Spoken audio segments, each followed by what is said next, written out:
What's up mga ka-Big Bites? Coach Chito umamin na, may bigating trade pala. Pero bago ka sana magpatuloy sa panunood ay huwag mong kalimutang mag-subscribe sa aking YouTube channel. May isang mabigat na update lang muna tayo sandali tungkol sa player ng Converge na si Adrian Wong, dahil ayon sa iba't ibang mga legit na source, sinabi daw ni Wong na magpapahinga muna siya sa basketball at hindi maglalaro. Ayon kay Wong, sobrang kailangan daw niyang magpahinga para sa physical at mental na aspect ng sarili niya, at ito na rin daw siguro ang perfect timing para mabigyan niya ng oras ang pamilya niya pati ang girlfriend niya.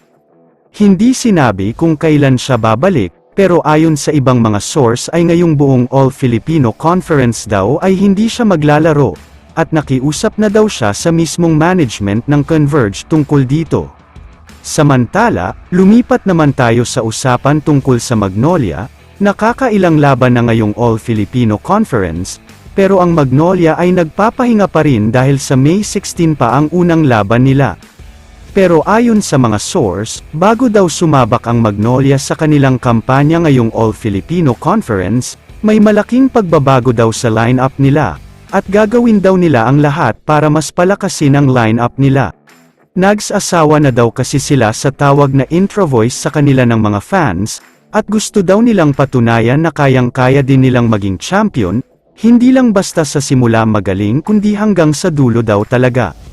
Ayon kay Coach Chito Victelero, si Calvin Abueva daw talaga ang pinaka-priority na bibitawan nila, dahil matagal na daw kasi nilang gustong bitawan siya at makahanap sila ng kapalit na siguradong makikinabang sila.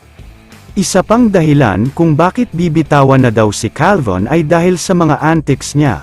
Alam naman kasi nating lahat na hindi masyadong maganda ang pinakita niya sa nakalipas na Commissioner's Cup, at isa siya sa dahilan ng pagkatalo nila. Pero ayon sa mga source, hindi daw isang player ang magiging kapalit ni Abueva, dahil ang hihingin daw nila para maging kapalit niya ay isang top first pick. Wala daw iba pang dapat idagdag dahil okay na daw ang number 1 pick. Sa tingin ko naman ay good move ito sa part ng Magnolia, lalo na kung gusto nilang palakasin ang lineup nila.